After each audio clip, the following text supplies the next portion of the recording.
one type of person. Like, hey, I want someone young and vibrant and that wants to travel the world, and she's got to be a 10. I'm giving an example. Yeah. But then they talk to them and they're like, oh, well, I can't, bam, I'm done. I can't even keep a 5-minute conversation. I'm bored. Yeah. Stop, check, please. Like, what? And what's your daughter going to think? That's all. Right. Yeah. Oh, and then there you go. Like, now you got to deal with that.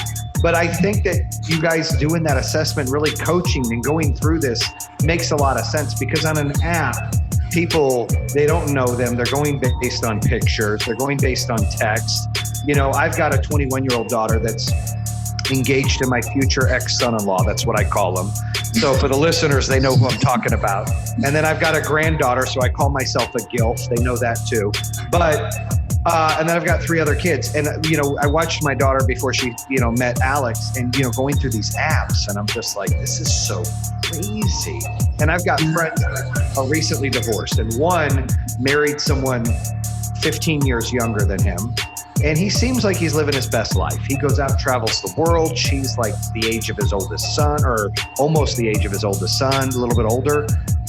But that is rare, because I have like 4 other guys that have tried that route, and it just never works. And I'm always like, you probably need someone you can communicate with and that has your same intelligence or things like that. And they can't find that stuff on apps. Yeah. So what ends up happening a lot of times is these guys go get divorced, and then they end up hooking up with a younger lady, having a kid, and then it obviously doesn't work out, and then they're suddenly trying to date women closer to their own age, but they have this kid with, that could be almost their grandchild's age, and yeah, it's tough. I always say 15, I feel like, is about where the rubber band's about to snap, as far as age range, and if you can keep it closer, that's always seems to be more likely that it's going to work out in the long term.